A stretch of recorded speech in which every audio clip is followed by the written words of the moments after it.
All right, namaste everyone. I am here fresh off an interview with my very dear friend and colleague and teacher, Dr. Rick Hansen. His new book, Neurodharma, just came out. And I was just interviewing him for my upcoming Resilience Summit, which launches next week. So the link is right below in the caption. Definitely sign up. It's a totally free summit. Rick is on it, which is, just such an honor. But he just went through three fundamental practices to do every single day. And I wanted to jump on here and share them with you because I was so inspired.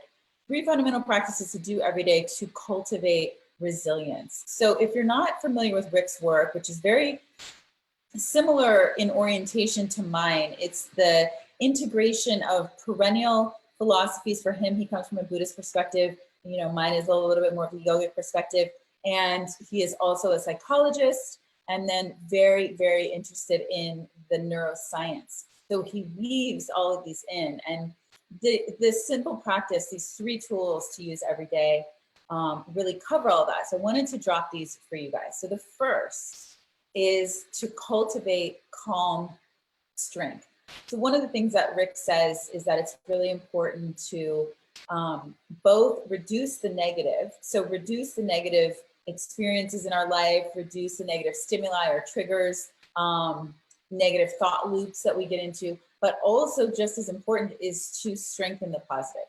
And so much of his work is centered on helping to strengthen these positive aspects so they become traits. So they're not, the first way that we do this to cultivate positive traits is to create the positive state, and then that state becomes a trait and it becomes a habit. So we're actually wiring it into the nervous system. So the first tool for you to do every day to cultivate resilience, cultivate calm strength.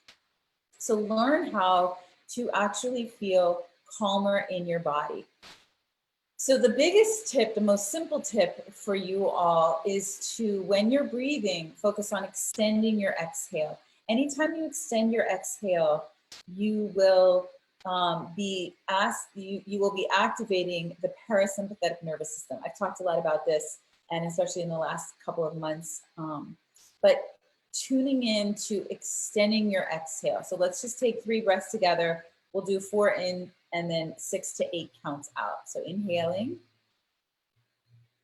and exhaling for 6, 5, 4, 3, 2, 1. Inhale for 4. Exhale for 6, 5, 4, 3, 2, 1. And again, inhale for 4. Exhale for 6, 5, 4, 3, 2, 1. So the aim, I already feel calmer, I mean, you can hear it in my voice, but the aim is to really wire into our nervous system a calm, steady strength. So that's tip number 1. So when you're going for a walk, take a break several times throughout the day and focus, and you can do this with your kids, which is so great, to lengthen the exhale longer than the inhale. Second fundamental practice to cultivate resiliency, tune into warm-heartedness. Rick talks a lot in his new book, Neurodharma, about the sense of caring. So outwardly caring for others and also receiving caring. So what does it feel like when someone loves us, when someone cares for us? And the key to this is that we're wiring it into the body as a state. So let's just take a quick moment. You can close your eyes if you wish, but you certainly don't have to close your eyes. And focus on a sense of warm-heartedness. You might even bring your hand to your heart. Feel a softening here. Feel a warmth. Maybe you think about children or pets or someone that you love. And the sense of, feel into the sense of caring flowing out from you. Just continue this visualization, this feeling tone. In yoga, we call it the Bhavana. What this does is it starts to generate the release of oxytocin, which is our the neurotransmitter for the bonding hormone. Now, women have 5 to 7 times more oxytocin than men, but men still, of course, have oxytocin.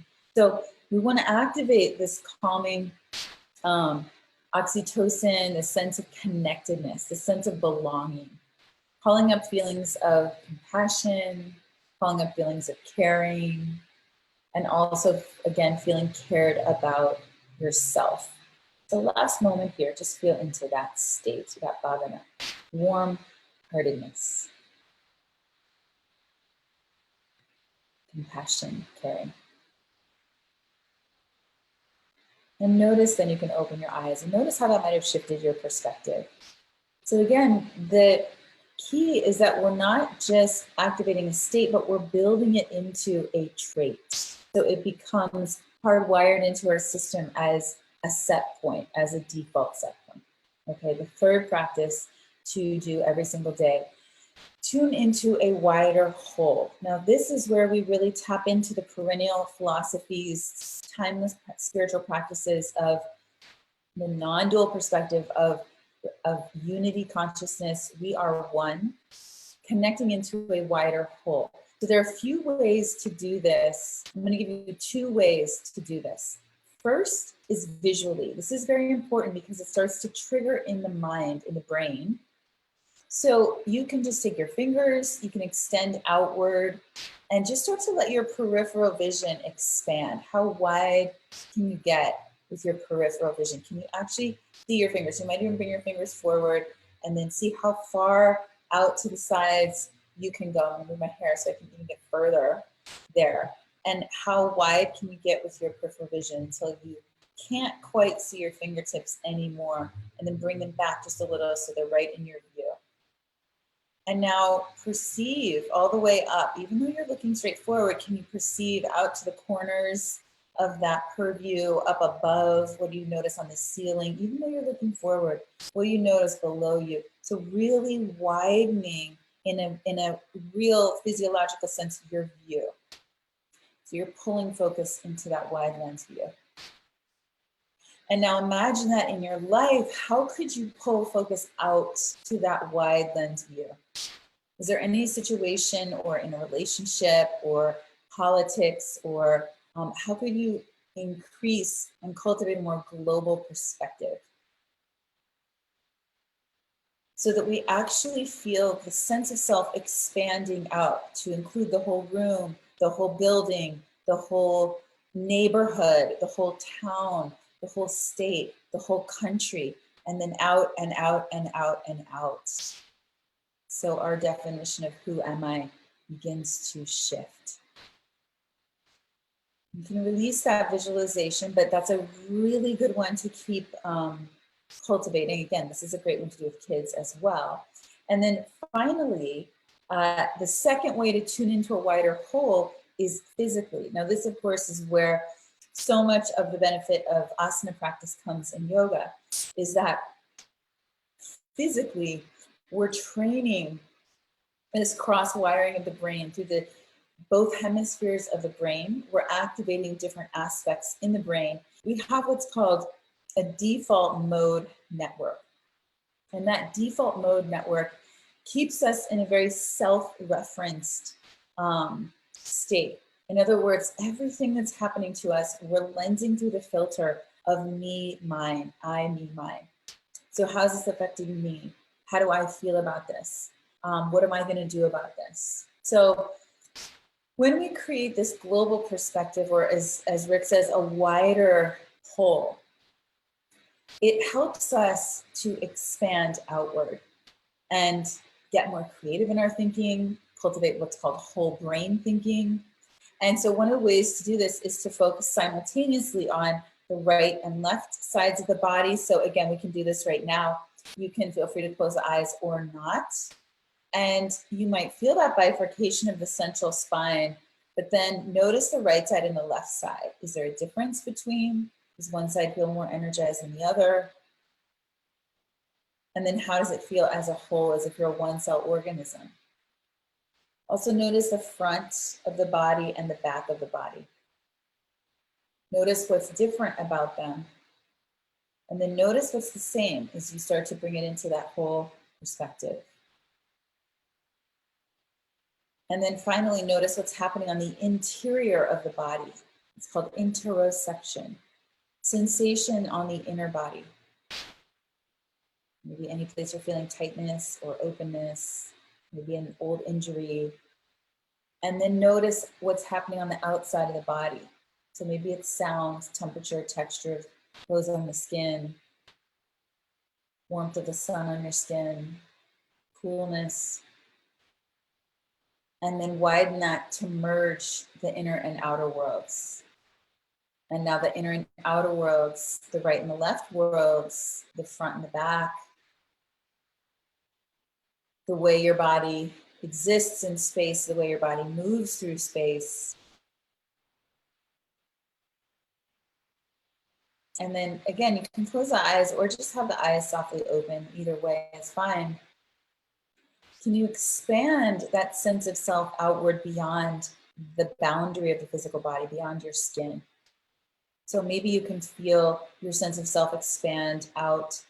Aura distance is about elbow distance in every direction around your body. Can you feel the whole orb of your aura? Or can you feel your sense of self stretch out arm's length distance in every direction? And then again, come back to your center.